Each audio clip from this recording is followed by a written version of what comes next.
right, I'm unmuted. Good evening, everyone. Thank you all for joining us here virtually tonight, and thank you to city staff who are in the room. That includes Donata Jackson to my left, Sierra Bratton to my right, and also Steve Rogers. That's not Captain America. He is our camera guy, so he'll be doing the cameras tonight. Thank you again, Steve. And I also want to thank staff members who are joining us virtually. I'd like to extend a special thank you to Assistant City Manager and Planning Director Taiwo Jaiyeboa and our Department of Transportation Director, Liz Babson. That was top.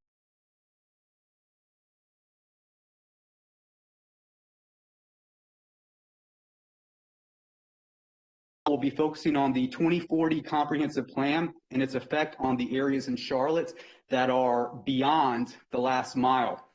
I'll get into exactly what beyond the last mile means in a moment, but first I want to mention that our planning department is still in the process of finalizing the 2040 Comprehensive Plan.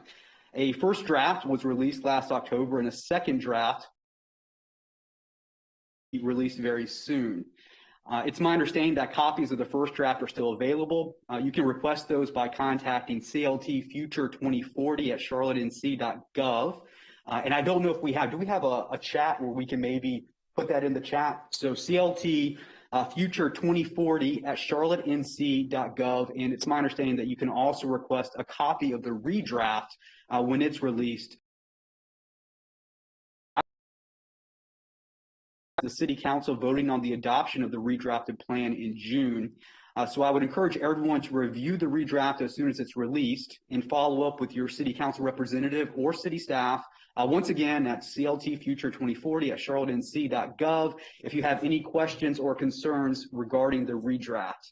Nevertheless, this town hall might be the last community meeting before planning department staff go back to the drawing board to finalize that comprehensive plan redraft. So we've been very intentional in designing tonight's town hall to be more of a listening session than anything else. This is my introduction. Mr. Jaiyeboa and Ms. Babson will then introduce themselves, and then we'll open the floor to questions and comments. Please don't hesitate to jump in.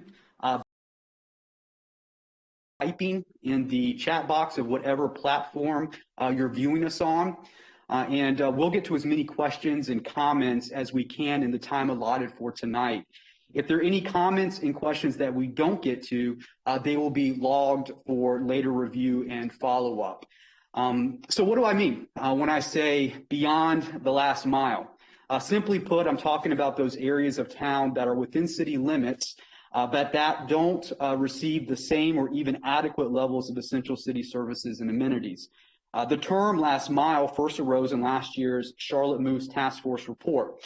In that report, the task force described the first mile as the more transit-rich areas in and around Uptown, and the last mile as the areas further away from Uptown where transit options needed to be beefed up. Interestingly enough, the geographic territory described as the last mile did not extend to our city's boundaries.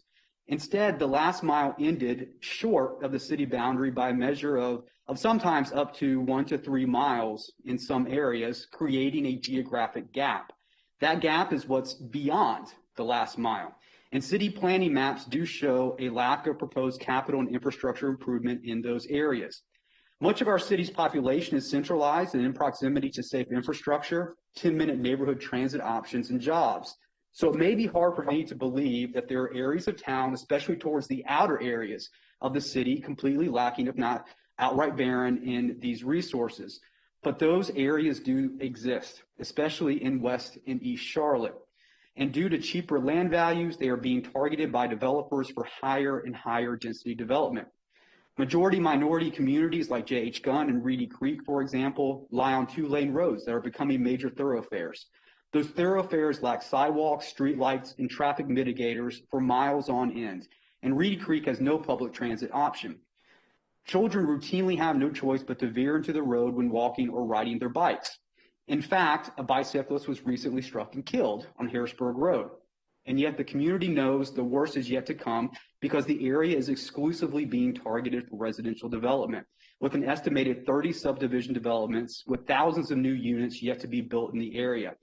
The question those residents have is whether the 2040 comprehensive plan will compound or otherwise accelerate the problem by allowing developers to build even higher densities by right, meaning without community input or city council oversight. The 2040 comprehensive plan is a broad aspirational document that will serve as a guide for the specifics contained in every other policy document in our city. It's undeniable that it contains a lot of good stuff.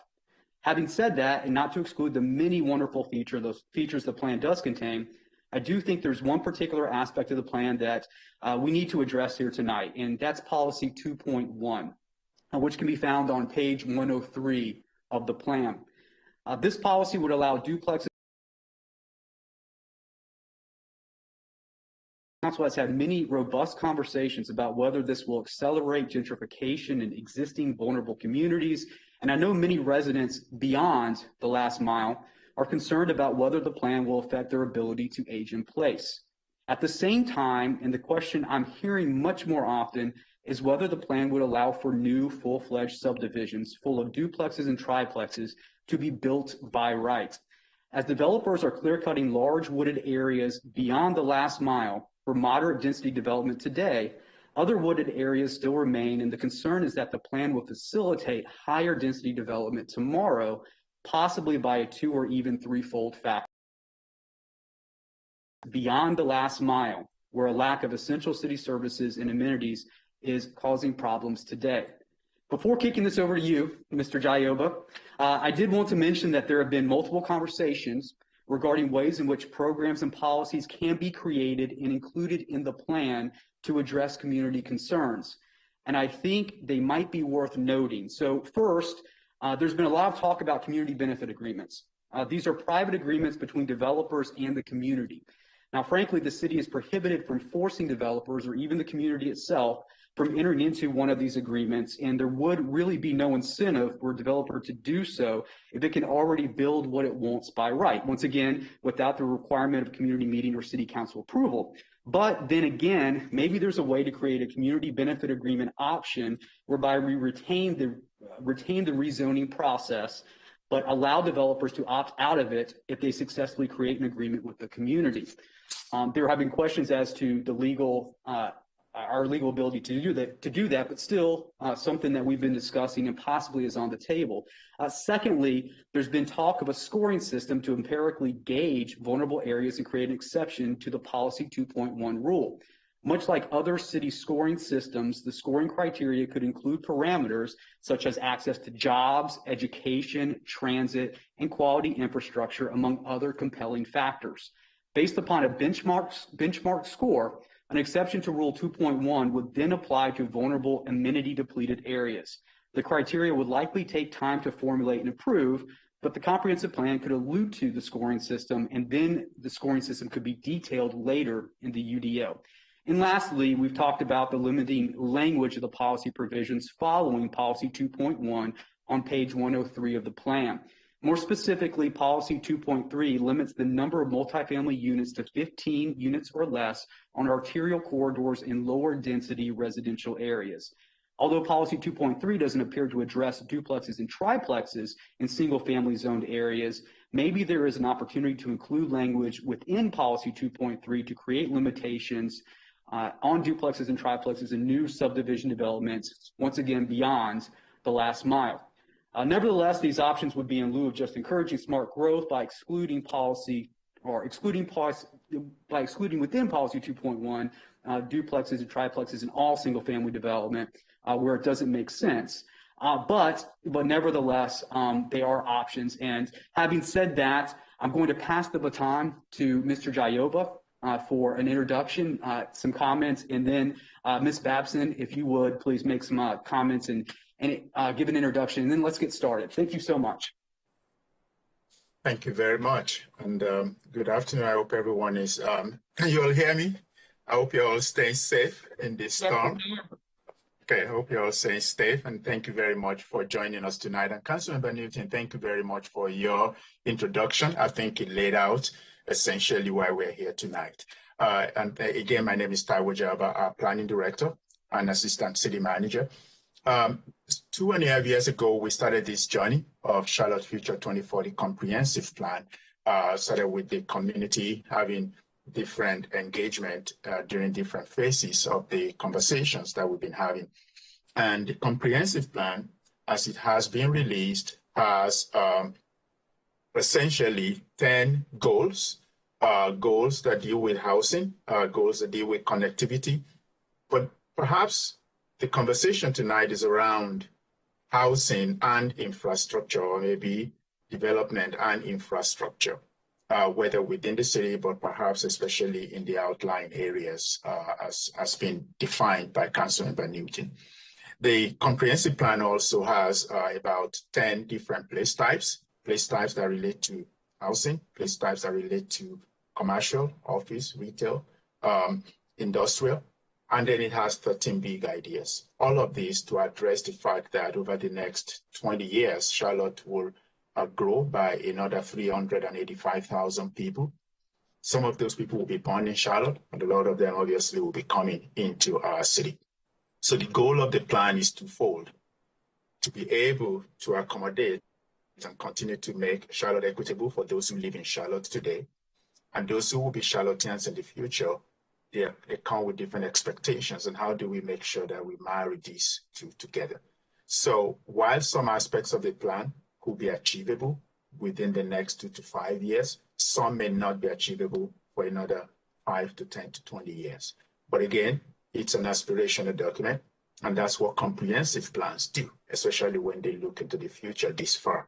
But it also has a caveat to it, and that at the end of every year, we will come to council and really be able to give them some progress reports. That's why Section 4 talks about metrics and implementation metrics. So we'll be able to give them update on how we're tracking. And then the plan is, will be revised every 5 years. And I'll end with this. Part of the challenge that we have with a comprehensive plan of this nature, obviously, is because we haven't had one like this since 1975. We had a strategic plan that was developed back in 1985.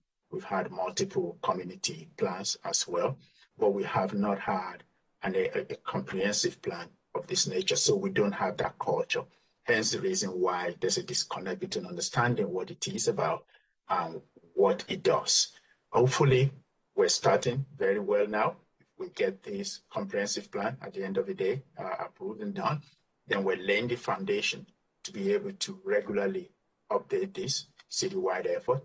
I believe that this has been a great process because it's allowed us to be able to develop, a very strong base of our residents who are really plugged in now into this whole discussion. So I believe that we've laid the foundation for what that looks like when we're updating it in another 5 years.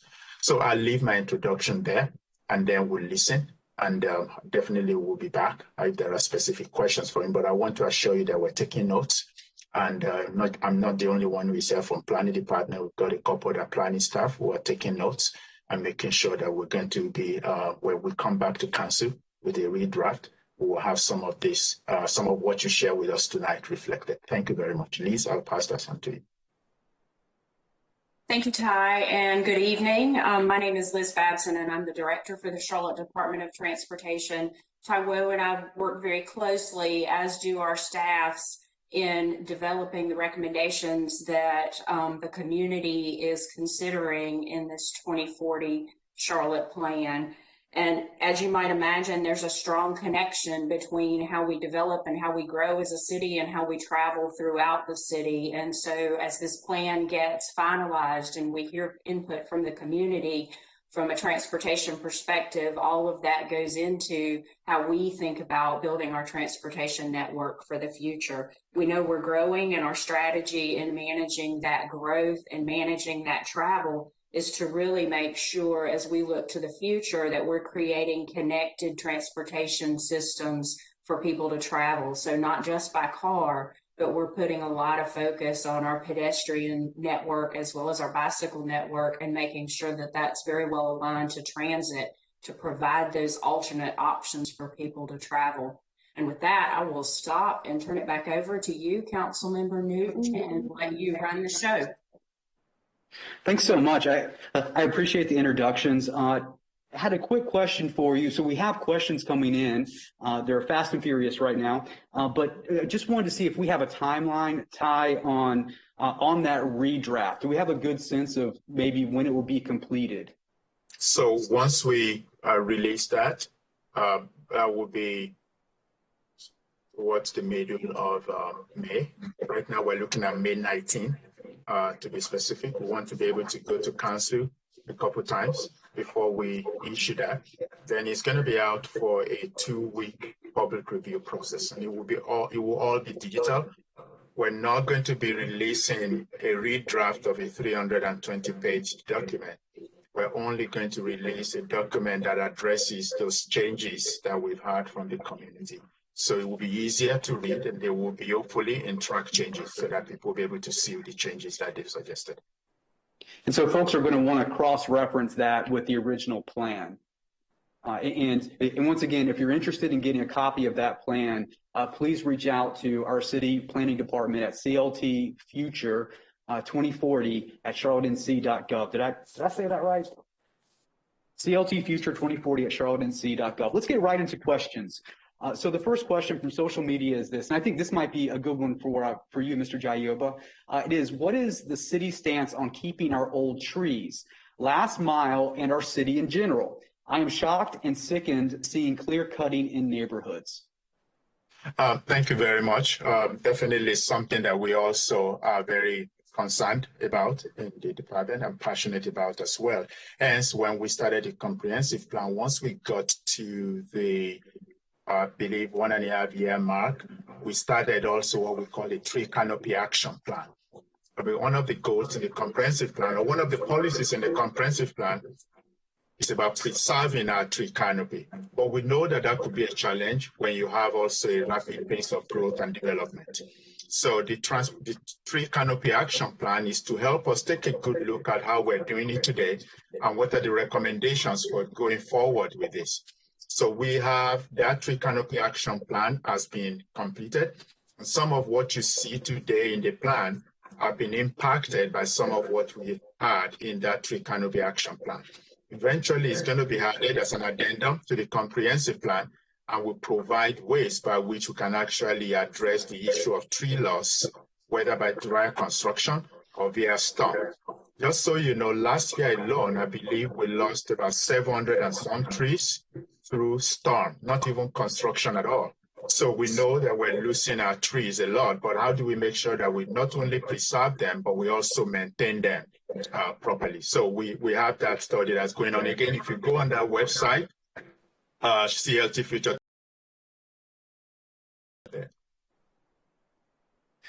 Thank you for that. So the next question on social media, and I think this is one that I'll field here. What can we actually expect in terms of bipartisan support from the City Council? I can tell you that we are working to achieve unanimous support on this plan. We're certainly working through some concerns, but that is the goal for us all of the residents of the city of Charlotte. The next question from social media, we're getting a lot of questions on social media here. The next question is, and what are the developers' responsibilities to residents? They need to be contributing to sidewalks.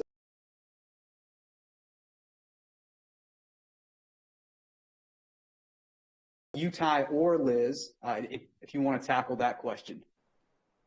I think both of us can. I'll let Liz speak specifically to infrastructure, but I'll start by saying developers actually do play a role today. They do help us, especially with some of our infrastructure, such as sidewalks. So I'll let Liz speak to that. They also do contribute through, tree save. When we make that a condition of development, they do contribute to that. We also have developers, whether they be housing developers, affordable housing developers, or commercial real estate developers, who actually approach us and ask us as to what can they do to make certain development work best for the community. So I don't want us to paint developers with the same brush, because at the end of the day, developers are the ones who help us to implement some of the goals that we have in the comprehensive plan, or at least that will be going forward. However, though, I think what I'm hearing from the community is how can the community better participate in the development process? And that's one of the things that the comprehensive plan talks about, especially when it talks about a community benefit agreement. While we know that there's conversation around its legality and when it can be done or whether it can be done or not, the whole notion behind it is how can we get our residents to better participate in the development process today, not just through rezoning, but even when it's happening by right. We know it happens today through the rezoning process, but how can it also happen when a developer is doing something by right? And so that's something we continue to work through, especially through this community. Developers are as well. We can continue to create a livable of what they do with regards to infrastructure. Yeah, so I'll touch on this pretty quickly. It's important to note that the development community really does build a lot of our transportation infrastructure. Think about a development that comes in off of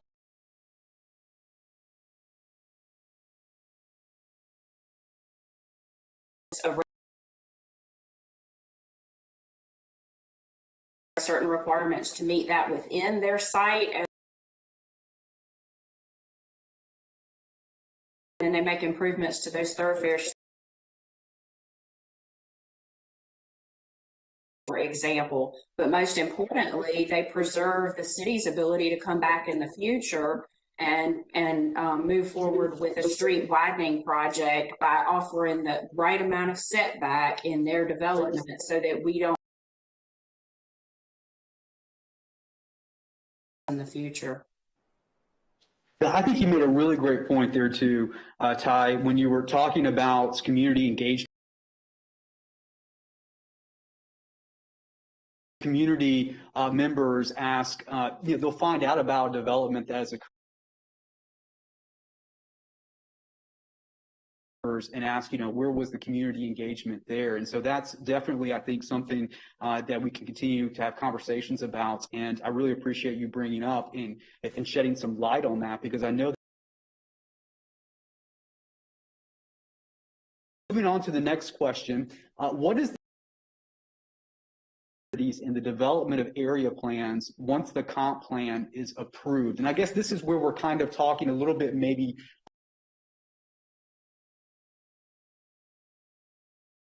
if you like to, I think that's going to go to you again, Mr. Jaiyeboa. So if you want to tackle that one.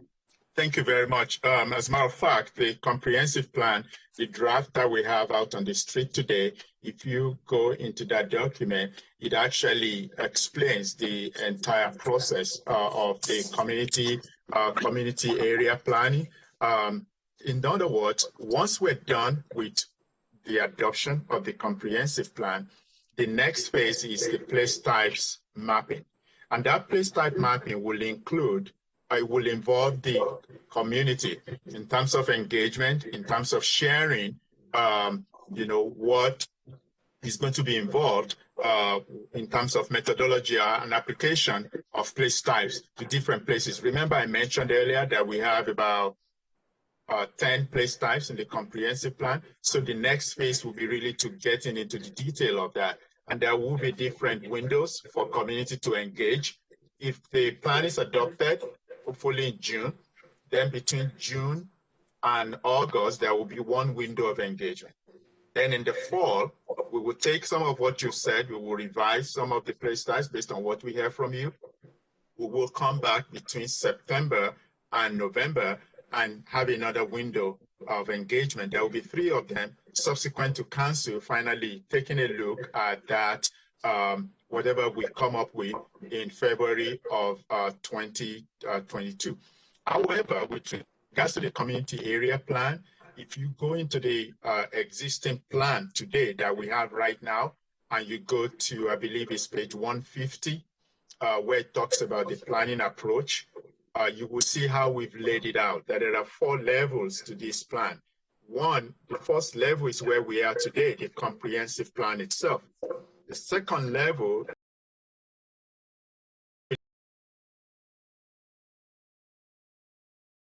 is strategic energy plan. Those are plans that are often about terms of time frame. Then you now have the community area plan.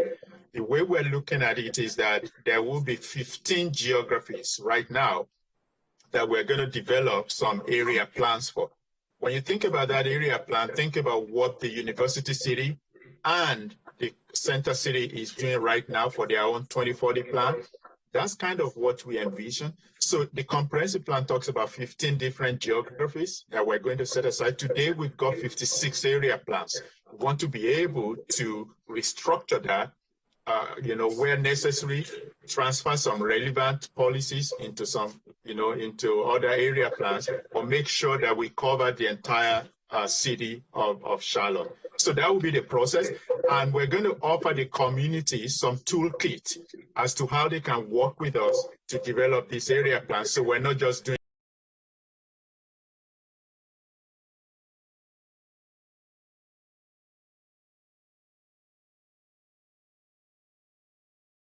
and how we are looking at different areas within our city, the needs within those areas on from a corridor standpoint, and more specifically on some of these corridors of opportunities, we're going to be engaging in studies to see how we can improve economic opportunities, increase job development, workforce development in those areas as well. The next question here pertains to, and that would include, so before I forget, that would also include the Central Avenue, Sharon, Amity, and Albemarle Road corridors. Another question from the Q&A, and I would suspect that this is maybe a question from FinCo, the Far East Neighborhood Association. What transit opportunities will be provided to the Far East area? And that might be for Liz. Yeah, I think in a way both of us can handle it since John Lewis is not here tonight. But I can start off.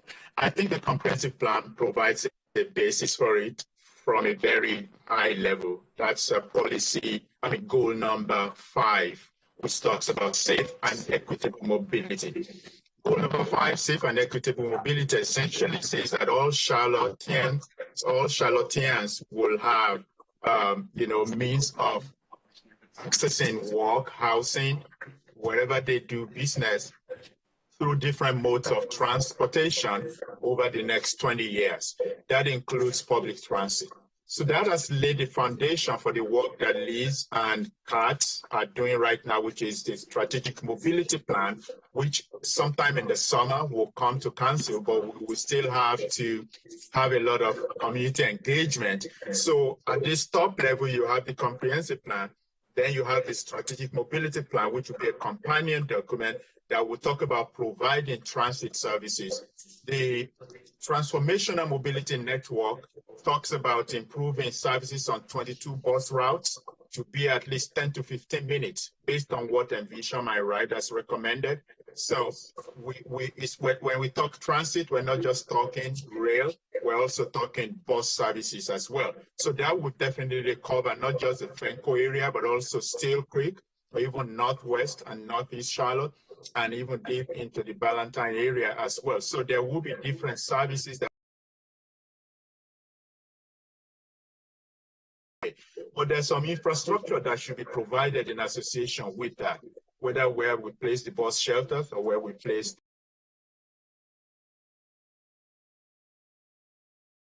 have something to that.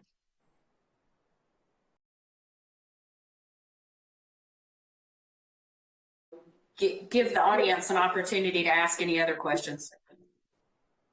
I definitely think it's challenging because we do have a large city here that is about 310 square miles of geographic area, and to provide those city services everywhere is certainly a challenge. It's not just about providing them, but so putting the infrastructure to provide it, but it's also maintaining that infrastructure as well, and certainly speaks to the reason why we want to make sure that we encourage and incentivize smart growth within the city. Maybe one more reason why more emphasis for smart growth should be placed on those areas beyond the last mile. Well, I wanted to briefly apologize because it came to my attention that I might have mentioned the acronym for FinCo wrong there. So a little embarrassed, but it is the Far East Neighborhood Coalition. So once again, FinCo, the Far East Neighborhood Coalition. Sorry if I said that wrong. Wanted to also remind folks that if you are watching us on WebEx, please raise your hands and you'll be recognized as well. So I wanted to say that for anyone on WebEx joining us tonight. The next question is, and this might be another one for you, Ty, or maybe for some of our administrative staff here in the room. Has there been a date set for the vote? And I'm assuming this means the vote on the redraft of the comprehensive plan.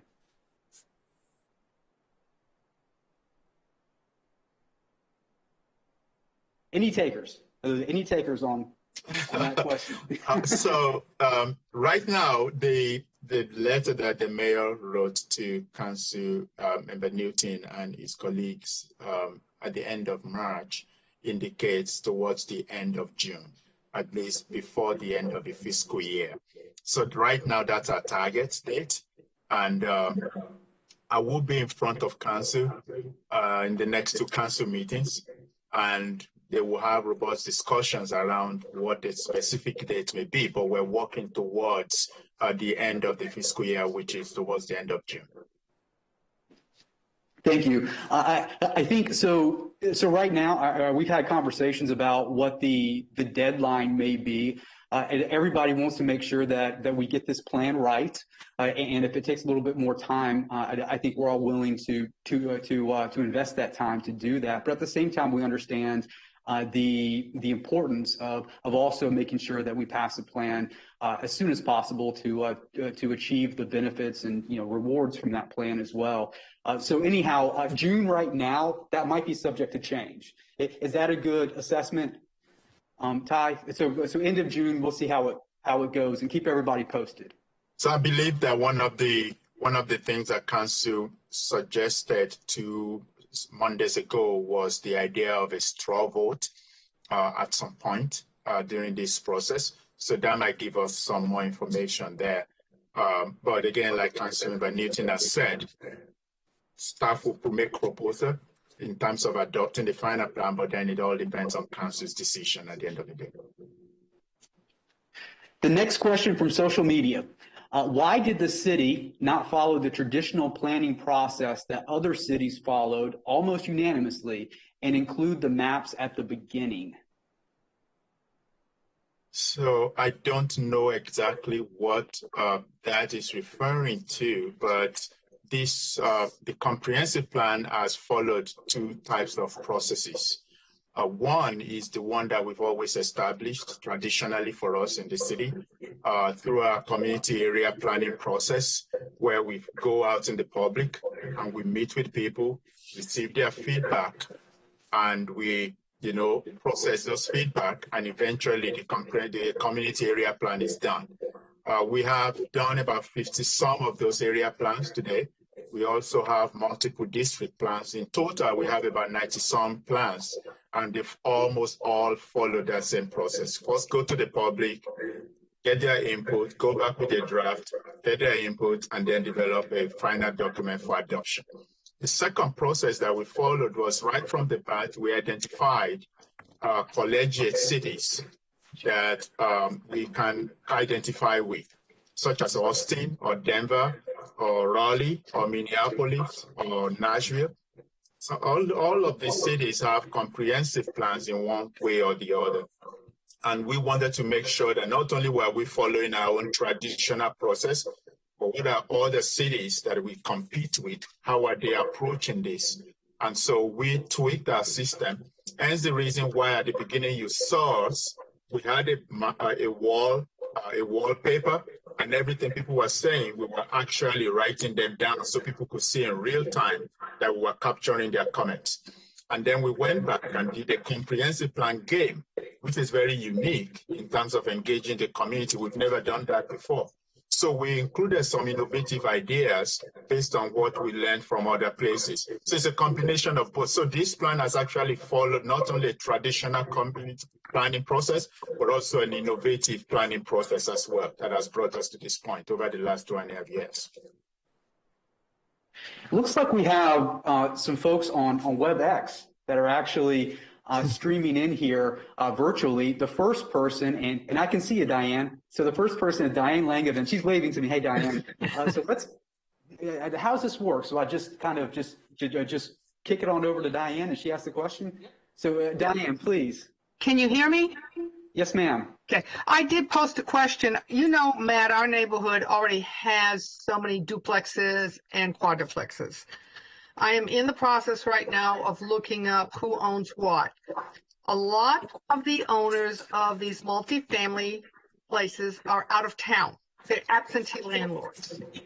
So now with this new thing of adding multifamily, like duplexes and triplexes and quadruplexes inside a neighborhood, how are we going to be assured that we will have landlords who are going to be responsible, will keep up the property, will follow code enforcement? I mean, we have a lot of trouble with some of these absentee landlords, and that really concerns me when we're adding these multifamily type of residences in established neighborhoods.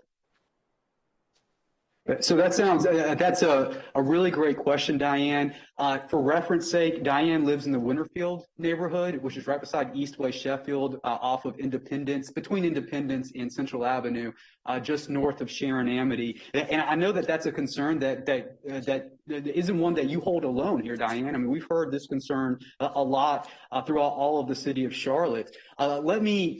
I feel like I'm throwing all the questions your way, Ty, but let me throw this one your way as well, if you're comfortable with responding. I am definitely, and thank you, Diane. This is a phenomenon we're seeing all over the country. So Charlotte is not unique in that area in terms of out of town companies or individuals buying properties and renting them out. So Charlotte is not unique to that.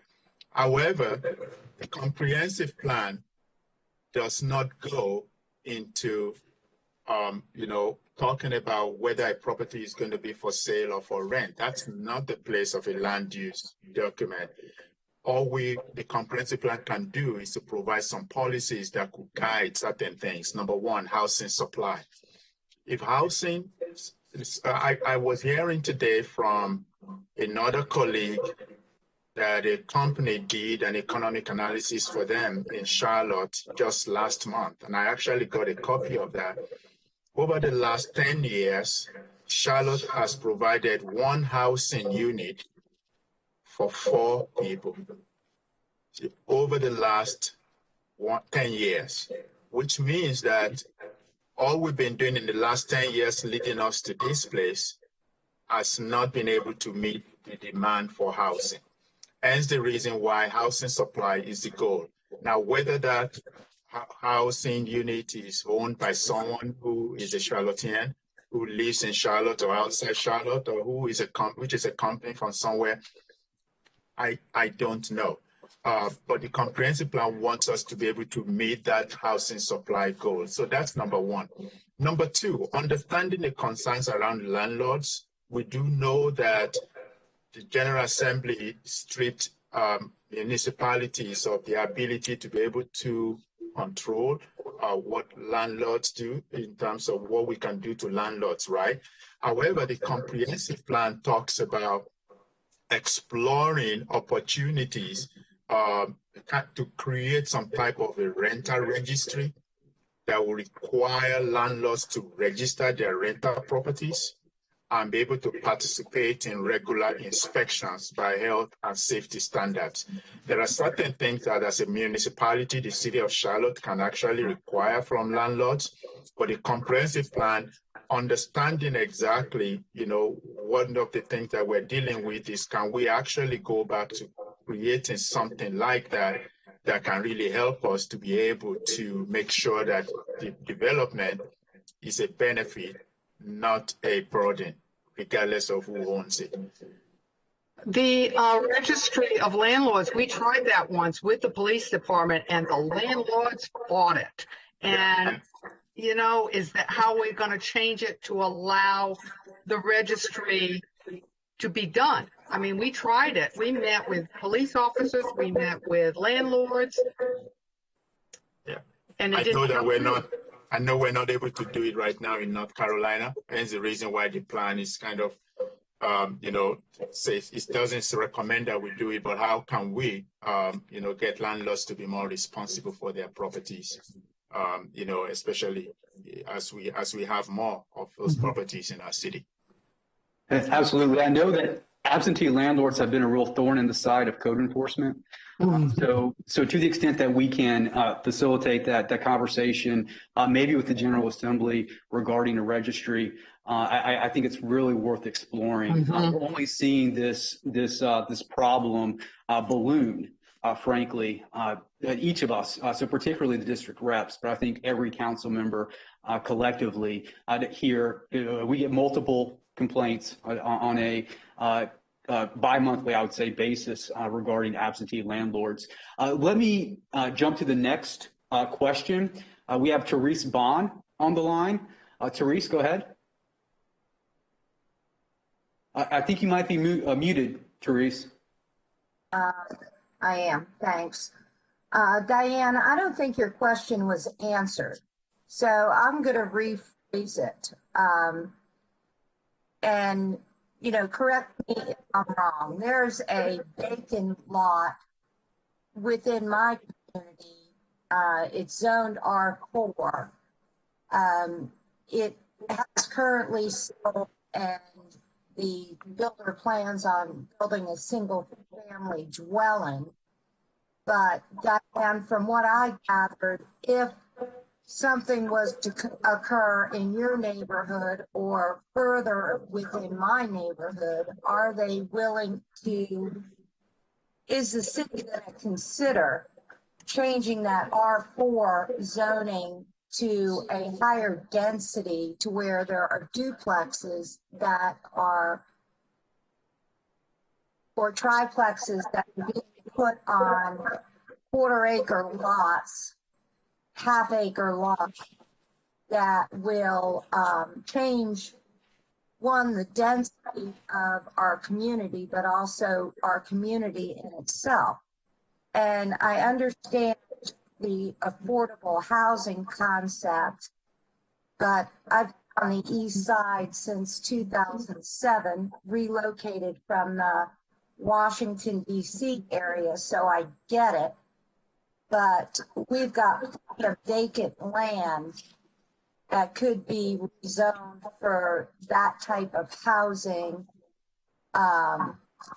or, a higher density housing, i.e. right on Sharon Emity, before you get to Albemarle Road on the right-hand side, behind the Dollar General. That piece of property, that house just got demolished. It's been demolished for over a year now. So there's no doubt about it that duplexes and triplexes theoretically are going to be more units, right? And so from the standpoint of more units, that is more density. So given that question, Ty, how do we put protections in place to address, it sounds like you were piggybacking on the concern of absentee landlords, Therese, but then also maybe more specifically neighborhood character, and then also potentially other areas where you have empty lots on corridors. So it's kind of a loaded. Yeah, it is a loaded question. It's a loaded question, and it's in your 2040 plan. So, as far as absentee landlords, I have dealt with them within my own community, where they've had renters in there that run amok, and I just take video and send it to the owners and say, really, is this how you want your property to be taken care of? And the one instance, which was diagonally across from my house, the owner came into town, they evicted the tenants that were in there, and they were empty. And I offered up my trash can, and her response to me was, "Are you the bitch that sent me the video?" And I said, "Yes, I am." So, you know, they're just satisfied getting their money. And I agree with Diane about the absentee roster that was implemented a number of years ago, but obviously has not been followed up on. But, you know, the integrity of these well-established neighborhoods that are regenerated with younger people in there, with children that are going to go into our East Side neighborhood schools, is imperative. I think I get the gist of the question here. And really, I wonder so what can we do to create relationships between landlords and the communities in which their properties reside? I wonder, so this isn't something that I think we really talk about, Ty and Liz, and are there ways? I mean, we talk about community benefit agreements. Don't know what leverage in a by right situation we could create with them, other than maybe having a community benefit option. But to the extent that there are developers looking to build that type of product, we understand that they will be renting. What can we do to create a pre-existing or a preliminary relationship between those landlords and the communities in which they'll be renting, to ensure maybe more kind of responsibility to the neighborhood? Well, again, I'm going to repeat myself on what I said earlier, that the comprehensive plan is not going to craft policies around whether a property is bought or rented, because it's not what a comprehensive plan does. There are other policies that may be able to do that. But what I can tell you, however, though, is that under the Landlord-Tenant Act, landlords do have an obligation to provide habitable housing or habitable premises. And then we also have the Minimum Housing Code, which actually provides minimum standards. So as a city, we do have that. We just need to be able to enforce those on the landlords, whether those landlords live in Charlotte or North Carolina, or they live outside the state. We should be able to enforce those. The authority that we used to have was the ability to create the registry, like I said earlier on, but we don't have it because it was eventually prohibited by the General Assembly. We don't have that anymore, where we don't have the ability to have landlords register by providing their contact information. But the comprehensive plan talks about how, you know, landlords have an obligation to provide habitable premises. It will be aspirational for us, definitely, to say we're going to explore that or encourage the creation of such a registry, you know, again, in the future. So that would be dependent on the council and the city, the ability to be able to enforce those minimum housing code. But that's not what a comprehensive plan will do anyway, and that's not what any comprehensive plan will do anyway. I know we've been having conversations about home ownership as well within the plan, particularly from a standpoint of encouraging and incentivizing upward mobility in our community, economic upward mobility. So those are conversations that are occurring as well. I wanted to mention that in this context. The next person we have on WebEx is the president of FinCo, once again, the Far East Neighborhood Coalition. Her name is Vernetta Mitchell. Vernetta, are you on the line? There we go. Hey, Vernetta, please jump in. Good evening, and thank you for this platform today. So I want to change the subject just a little bit from housing and transportation. Liz, I know you'll be happy to hear that. I want to talk a little bit more about economic development. So I think we mentioned before in some of our discussions where if you live in the Far East Neighborhoods Coalition in this area, you have to have transportation to get around, right? Transit is very limited. And so economic development is critical to the upward mobility of members, particularly affordable, high-paying jobs in this area. There is a wonderful opportunity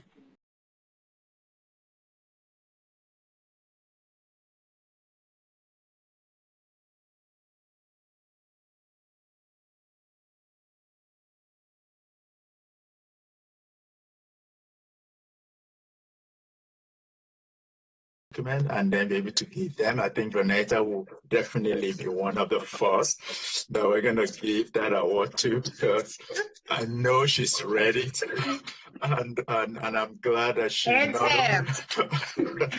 dog ears. Not only has she read it, but she actually challenges some of the things that we also have in there, which is a good thing. So thank you very much. One of the things that I've mentioned previously, and I will repeat that again, is that I use East Charlotte, Fenco, as an example. That's where we have one of the highest, probably the second highest number of single-family residential units in the entire city. It's also the area of the city where we have the lowest number of jobs. When you combine those two together, traffic is going to be a nightmare. Because what happens is that people who live in those single-family units have to drive across town to go to work. So both peak periods in the morning and in the evening will be challenging, especially. And that's one of the reasons why in that goal number 8, we specifically called out having a regional activity center in East Charlotte. A regional activity center place type is what you have for Uptown today, or a Ballantyne, or even a University City. If you have something, and that's, again, I know Eastland Mall is an opportunity, but it's just one. And how can we make sure that we encourage small businesses along our major corridors where we have transit today? But one of the things we found out quickly is that if we were to have the 10-minute neighborhood, for example, where people, even if they do have vehicles, they have an option to take transit or to ride their bicycle to work if the job is available, if it's not further down. If the job is in South Charlotte or West Charlotte, like the airport, you're not going to ride your bicycle from East Charlotte all the way there because there's no safe route to do that. But if the jobs are close enough, then it allows people to be able to use other means of mobility. This particular goal in the comprehensive plan, I believe, is a major one that a lot of people have not really paid attention to. Most conversations have been around the housing and the transportation, so I'm very happy that you called that out tonight. But we brought out a number of things in there in terms of supporting Black and Brown population, in terms of minority businesses and women-owned businesses, to make sure that the city encourages partnering with them so that they can actually thrive in the small businesses, of which you have a higher percentage in East Charlotte. And therefore, if they can do that and generate more jobs, it brings people closer to where they live as well. So that's one aspect of this plan in my mind that I think we need to message very well. We need to be really bullish about in terms of how can you create those job centers in West Charlotte and East Charlotte, outside of the airport, outside of Eastland, that can actually bring more jobs, that people can work close to where they live. I agree with that. And you know, I say that the city extends beyond the last mile. There's that gap between what we have identified to be the last mile and the city limits. And much like what you say, Vernetta, right, which is East Charlotte extends beyond Eastland. I've heard you say that in FinCo meetings, and I think there's a lot of, I mean, certainly there is a lot of truth to that, and there's so much more that I think embedded within that comment you had mentioned jobs. I mean, we talk a lot about transportation infrastructure, but you had mentioned jobs. And to be clear, FinCo, so out towards Harrisburg Road 485, that is miles down the road from where Eastland is. And so if we really, I think one of the encouraging, really inspirational aspects of this 300+ page comprehensive plan document is its goal of creating these 10-minute neighborhoods. And in so doing, what we're talking about is creating communities where you can live, work, and play and not need a motor vehicle to do that, right? And without that economic piece, to your point, Ty, without that economic piece, that's an impossibility. And so from the standpoint of that economic development, like you're saying, Vernetta, out beyond Eastland, miles beyond Eastland, it's so very, very important to live up to what this document is all about. Next question. Vernetta, thank you. Thank you for that input. And thank you for all you do. The next question from social media is, will CBAs be in the revised draft comp plan?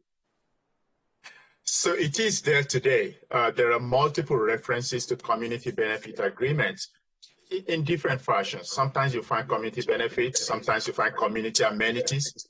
And if you go in the plan, it defines a community benefit agreement as a contract between a developer and the residents or the neighbors. It also goes as far as asking the city to actually establish an office where developers of affordable housing can actually work with residents to make sure that there are benefits of development. We've heard from different sides as to how we should address this going forward. So in the next few days, fully on Monday, we'll be sharing with Council what they proposed, suggested changes based on what we've heard from them and also from you, the community. We'll be sharing that with Council. And what we've heard is to strengthen the language around CBS, to make it clear the role of staff, the role of the city, the role of the developer, the role of our neighbors. But we've also heard from others who feel that we should take it out.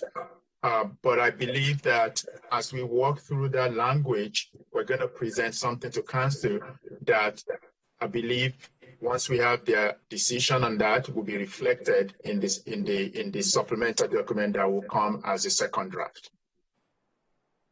I think, and so we've had numerous conversations about CBAs in committee, and I feel like CBAs, they provide upside, but some of the concerns, I don't know if they specifically address, but for a creative adaptation of those CBAs. And I'm really excited about continuing that conversation, particularly from the standpoint of the possibility of creating CBA options, once again, whereby we maintain current rezoning practices and allow, if a developer is willing to work with the community, maybe allow them to opt out of that process. Well, we'll be talking more, I'm sure, about the legalities of all of that. I know that has arisen, but certainly I think there's a lot of value in maintaining CBAs, so no downside there. But from the standpoint of how we can maximize their effect, I think there's certainly a lot of conversation that we need to engage in.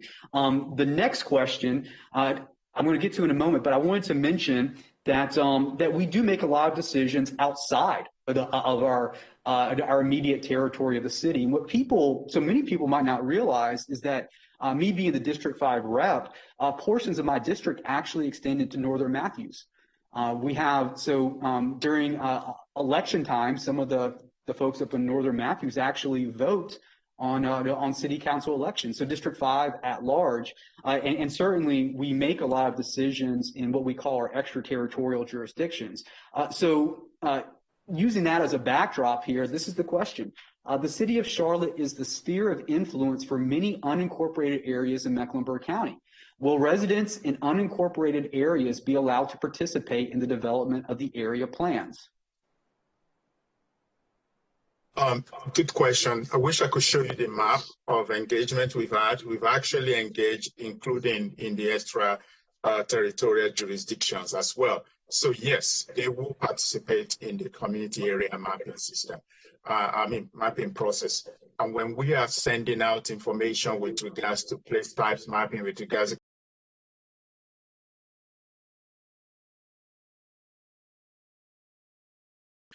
to those residents in ETJs. Good question. Good question. Thank you. Yeah. So this next question is pertaining to community assets. I think I would kind of call them amenities that would include, I'm sure, quality nutritional options, educational options. We talk a lot about infrastructure, transportation, and jobs. So here's the question. In past town halls, you have mentioned other cities you studied. Why do you not include Seattle's plan of upzoning neighborhoods that are close to community assets? Good question. As a matter of fact, we did look at Seattle as well. But one thing you have to be mindful of, while as a city, Charlotte is larger than Seattle, is larger than Minneapolis, is larger than Raleigh and all of those, we also want to be very careful that, we look at cities that we compete with directly, such as Nashville, such as Minneapolis, such as Austin, and Denver. And so we definitely have, as a matter of fact, we've brought speakers in from Seattle,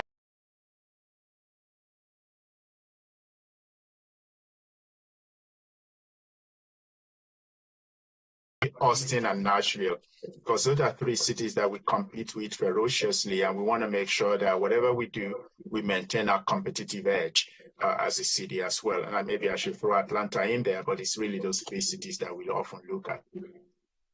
Yeah, from the standpoint of smart growth, ensuring that residents are in a position to be successful in their lives, maybe even build some upward mobility and generational equity. I think we talk about that a lot, right? Ensuring that we encourage growth in those areas where the amenities, where it's amenity rich, and those types of opportunities exist for the community. Yes. So the next question is this: given did you want to add to that, Ty? Did I? No, you're okay. Good. Thank you. The next question is this. Given the critical deficiency of amenities and infrastructure in the Far East, how will the city address this massive inequality? Why is the city allowing more than 60 new developments in the Far East and potential impact of duplexes without infrastructure? Maybe this is where we want to talk about yesterday's budget presentation and infrastructure. I don't know, Liz, if you want to start with that, and I can talk about the duplexes and triplexes. Sure. So I'm happy to report that the manager recommended a budget to council just yesterday for CIP funding over the next 5 years. And Councilmember Newton, this topic tonight, as you might be aware, was very instrumental and influential in some of the recommendations that came out of that. So thank you for your work in that regard. A couple of things I'll highlight and kind of make that connection about that last mile is Cross Charlotte Trail segments 10 and 11 are proposed to be funded. And again, that is Northeast Charlotte bike and pedestrian infrastructure and the completion of that 26-mile trail from South Charlotte all the way into North Charlotte to the county line. And that's a highly suburban area, and that does represent that sort of last mile of Charlotte.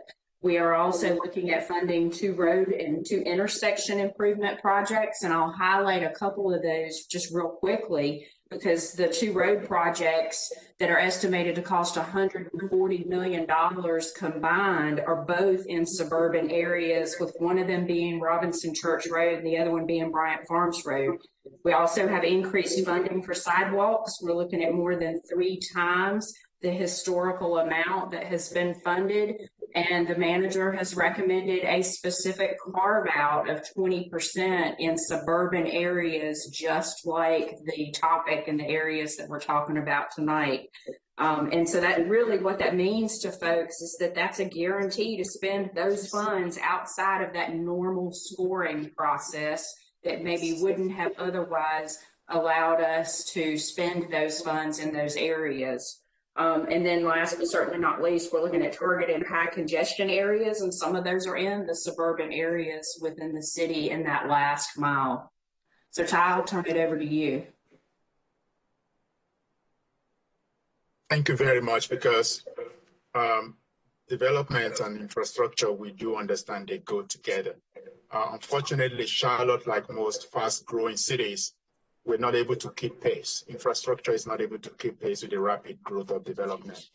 So this shot in the hand, if I can put it that way, that we have through the budget, I think is really going to help our suburban areas to really, over the next few years, invest in sidewalks, invest in trails, and there will be some congestion mitigation as well in certain areas. Tying that back to duplexes and triplexes, I like to say this, and there could be disagreement with me on this one. It's really about diversity than density. It's really missing middle. So those are not single family, are detached, and they are not apartments. They are just that in the middle between single family and apartment units. So for the triplexes and duplexes, you are actually limiting areas where a workforce, those who make even 120% of the area median income today, may not be able to afford unless they have something like that. They are more like attached single family homes, townhomes. They don't have 2-3 car garages, or duplexes or triplexes. So it's not about density as much as it is giving people opportunity to have a different housing product. Now, of course, if you build a lot of them, it does generate, it just creates the whole notion of density, but not necessarily overcrowding. And so when you think about duplexes, triplexes, don't think a whole lot about apartments or even single family housing. Think about that middle branch that we don't have a whole lot of it. Do you know that we haven't built a lot of it since 1950s? And right now in Charlotte, probably have about 5,000 or so of them. So it's not a lot, and they're only limited as to where we can build them on corner lots, or maybe even build them on some R8 zoning designated areas. So hence the reason we are asking in this comprehensive plan, we're setting forward a policy that will say that we should encourage to have it on all lots in every part of Charlotte. Understanding that there are certain areas that have more single family housing than others, understanding that there are always unintended consequences, even when the intention is good, such as, how do we make sure we have language around displacement, around gentrification, to make sure that people are not involuntarily displaced with this type of pain. Well, we also know that research has shown us that compact development does not generate as much trade as single family housing, but again, it all depends on where you locate this. So we're not necessarily, we know that while you set this policy in place, it's not going to happen everywhere, because it's going to depend on lot sizes, and it's also going to depend on, what can happen in that environment. Markets can dictate it otherwise. What we've seen on the Far East has been a lot of subdivisions with single family homes, multiple of them. What we'd like to see more of is diverse type of housing product, not just single family housing. And that's really what the plan talks about for the most part. But we can have a number of conversations around that as well. Thank you. I think one of the big concerns I continually hear beyond the last mile, so in areas like the Far East, Far West, portions of northern Charlotte, and even some portions of southern Charlotte, is exactly what you had mentioned, Ty, which is infrastructure not being able to keep up with the residential growth. And it's really more about the numbers, right? The numbers of people. You had mentioned earlier that that when you have high residential growth, a high number of people in one area, but you don't have the jobs, that's a recipe for a traffic oriented disaster, particularly if that's underscored by a lack of infrastructure and transit opportunities in the immediate area. I think it's fantastic that we're talking about allocating 20% of those funds, as you were mentioning, Liz, allocating 20% of our transit funds to addressing those problems. But if I remember correctly, we're talking about 10 million. And that's to be allotted throughout the entirety of the city, not in any one specific location. And that 10 million can go quite fast. Transit projects and infrastructure improvements can be expensive. It really, so I think back to a question we just had a moment ago about upzoning in Seattle in those areas that we know are amenity rich. And the idea of in so doing possibly building up, right, and kind of creating that smart growth, the increased density in the areas that can, that have the amenities to accommodate that population growth, and in so doing, theoretically putting the horse before the cart and not vice versa. Does anything, so I had a quick question here to interject with. Does anything prevent, so in some of these areas beyond the last mile where we know that there is a need to catch up when it comes to infrastructure, transportation, jobs, maybe in other areas as well, is there anything within the plan that would prevent, and understanding this too, that duplexes, triplexes are more units, theoretically are more people? Is there anything that would prevent full-fledged subdivisions being built that comprise almost exclusively duplexes and triplexes? Is there anything that would otherwise prevent that in the plan? In the plan, no. There's all we've called for in the plan is really to have diverse housing. So you could have a subdivision. I doubt if you're going to have a subdivision that just has all of them. I think what you're going to have in a subdivision, if my read of developers is right, is a mix.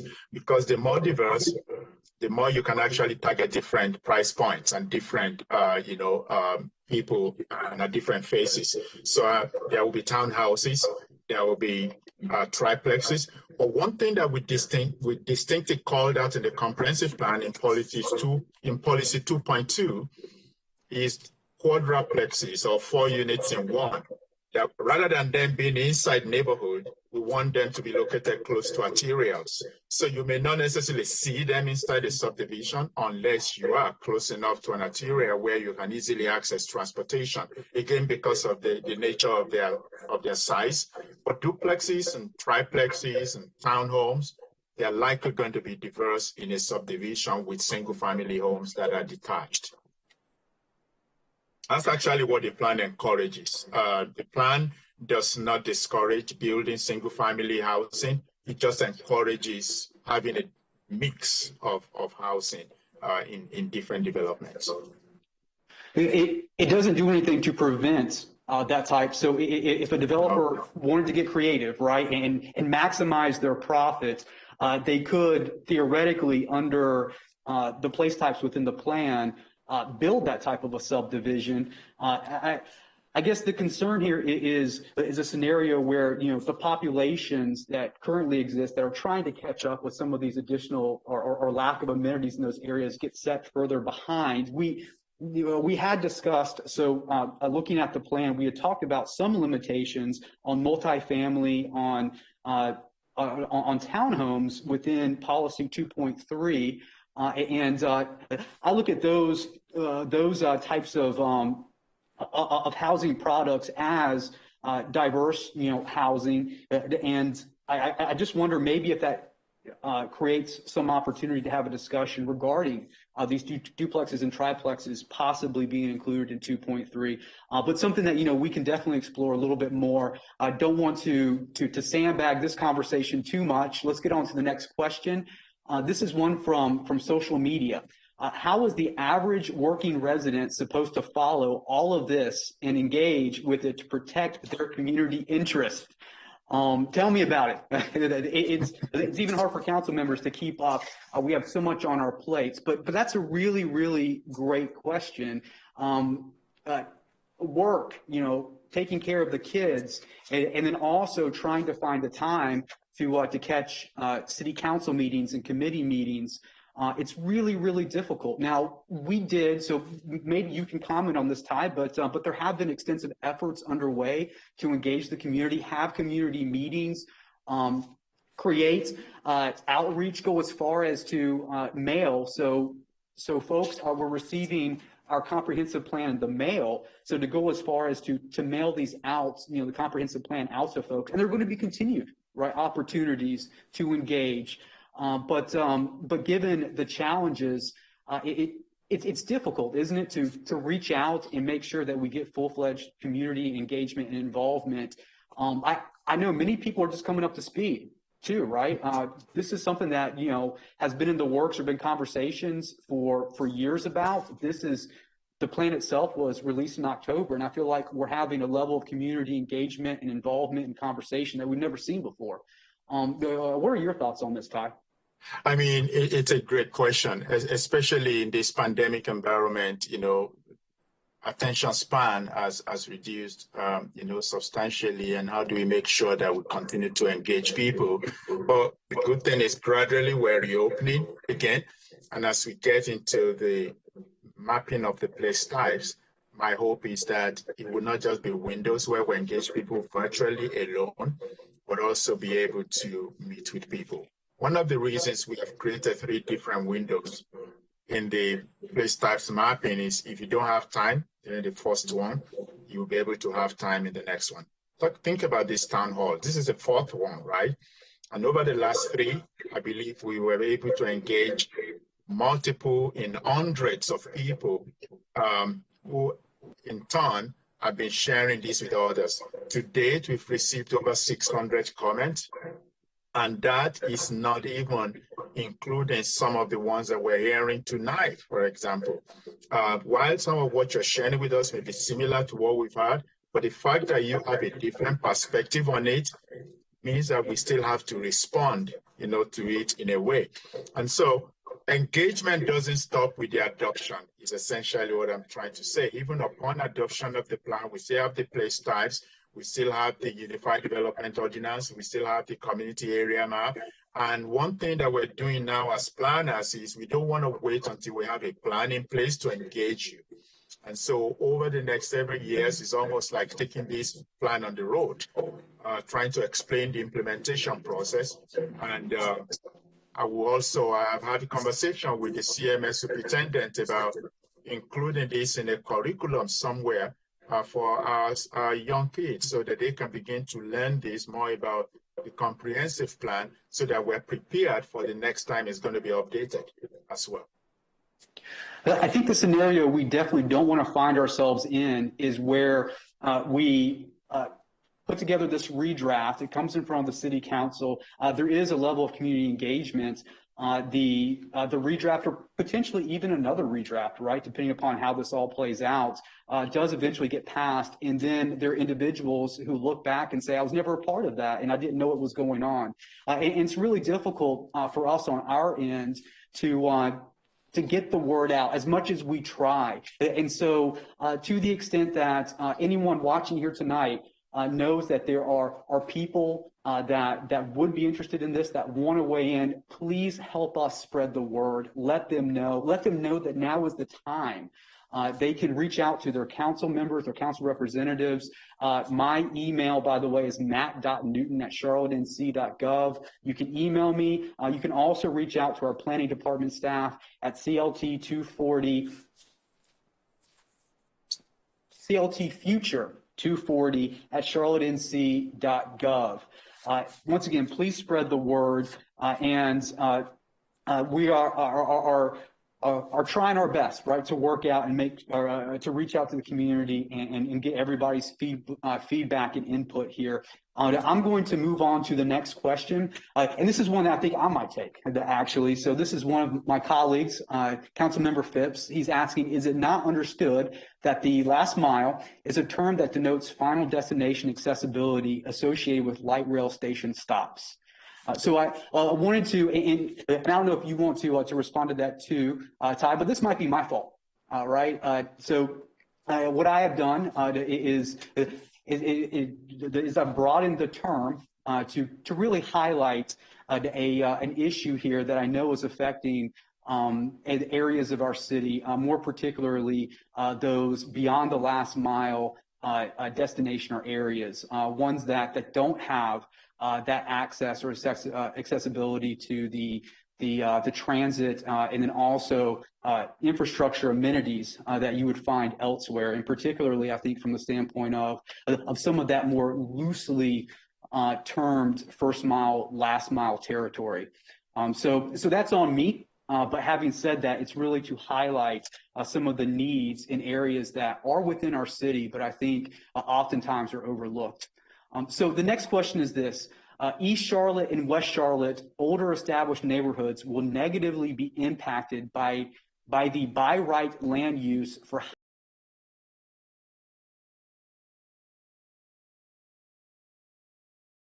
and will not have legal enforcement over what we already have experienced.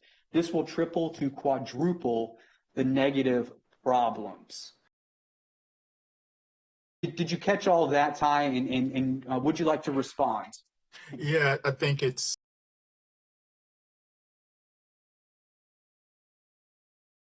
city today. Why are you making it worse by entertaining,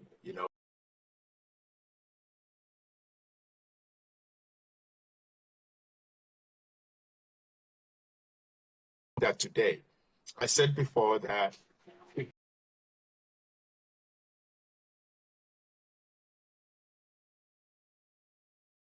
highest number of single-family units in the city, second highest. And imagine a situation where those were really, diverse, in, not just with apartments, but also where you have duplexes and triplexes and complexes. The more compact a development is, the less potential it is to generate more traffic trips, but also the more potential for it to attract transit services. It is more challenging to provide transit services to areas that are predominantly single family. They can be served, but it's challenging in terms of cost and service provision. But when the development is compact, it's usually less challenging and more effective and efficient to do that. So while this may increase the number of units in areas where we have single family today, they will be more compact than just having more single family residential development. That's how the plan looks at it. And that's when we get into the place types mapping. All of those fine details will continue to be able to share more information, educate our constituents about what that really looks like, show more pictures, more graphics, and really be able to see what the scale of development really will look like. But I can tell you that in places where this has been done, it has actually now resulted in generation of more traffic trips than what obtains today, because the changes are incremental. They are not overwhelming overnight. In many instances, and we experience this today, our hands are tied. There is so much more that we as a council and as a city wish to accomplish, but unfortunately, the rule of law in our state prevents us from doing that. Those are real conversations that we continue to have, and we continue to try to find creative ways to accomplish many of our goals. Many of the goals within this plan are aspirational, but our hope is that someday many of them will come to full fruition.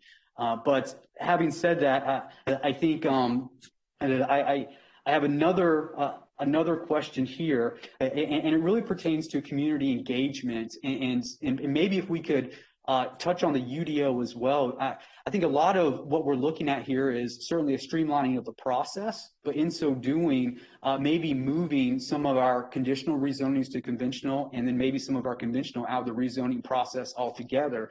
Ultimately, what that would mean is that there would be less opportunities, frankly, less requirements for developers to meet with community members, altogether less opportunities for those meetings to occur. Could you comment on that, Ty? And let me just read you the question too, right? The possibility that you can have a subdivision of middle density is the exact reason the community needs to have engagement and a voice on what is approved by council. So more of a statement than a question, but if you could comment on that. Yeah, I mean, definitely that's not just a concern for constituents and even council members, but even us as planners too. And so we are looking at, because one thing that is common to developers and all of us is that we all want predictability of development, especially developers. They don't want this to be long drawn out. But one thing that's very important to community is transparency as well in the process. Is what we're working on through the UDO process. So while we transition from rezoning to more conventional, how do we make sure that we want community input in the process? It could be through this whole community benefit agreement process. That's one avenue, but there could be make sure that developers and communities continue to have a conversation outside of a traditional rezoning process. So we are working on something in the UDO process that will, even when things move to conventional, that will still allow our residents to participate in development processes. And I know that that is a tremendous, I've heard it time and time again as we've had these conversations throughout the entire city. People want to, so members, residents want to be involved in the conversations on rezonings and other items that affect their neighborhoods. And I think that that's only reasonable. So I really appreciate your take on that, Ty. So we're running up against the clock here, and we have maybe 2 more minutes. So this is going to be the last question. If your question was not asked, then rest assured that we do have it, and we'll be following up. So we're logging all of the questions and particularly all the ones that weren't asked and answered here, and we will get back to you. So this is the last question, maybe more of a straightforward question. What are limits on lots smaller than 1 acre? And Ty, if you could take that one. So the way we've actually written policy 2.1 is that even when you can build duplexes and triplexes, they still have to be subject to lot size requirements, setback, whether they be front yard or side yard or rear. So they will still have to, and then we said it has to be in conformance with regulations in the Unified Development Ordinance. So whether they are less than 1 acre or not, they still have to conform with the regulations and requirements that we have in the Unified Development Ordinance. Up everywhere. Yes, exactly. Because there are going to be those lot limitations. However, what you could see is a scenario where if a developer is really intent on these duplexes together to meet those requirements, so there still is that concern pertaining to the possibility of just subdivisions altogether where lots don't currently exist and are being created. But having said all of that, I think we're out of time tonight. I want to thank everybody who has tuned in and who has been a part of this conversation. Thank you for everybody who have asked questions. If you know somebody that has a question that couldn't be a part of the meeting tonight, please encourage them to reach out to their council member. They can reach out to me, matt.newton@charlottenc.gov. Also reach out to our city staff members at CLT Future 2040 at charlottenc.gov. I want to thank you, Ty. I want to thank you, Liz, for being a part of the conversation tonight. For anyone that doesn't know, they were not able to be with us here in the room tonight because they are going to be taking a very early trip to Columbus tomorrow to explore the planning up there. I think Liz is going to be looking more specifically at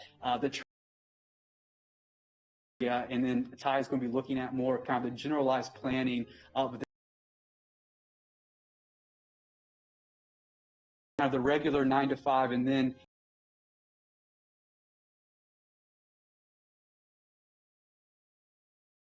our town halls as well. I want to thank Donata. Thank you so much. I want to thank Sierra for being here too to help out technically. I want to give a shout out to our own Captain America, He's our superhero, Steve Rogers, who's been on the camera. Once again, any questions and concerns that weren't addressed, we will be following up with you. Thank you again so much, everybody. And thank you again, and have a wonderful, wonderful evening.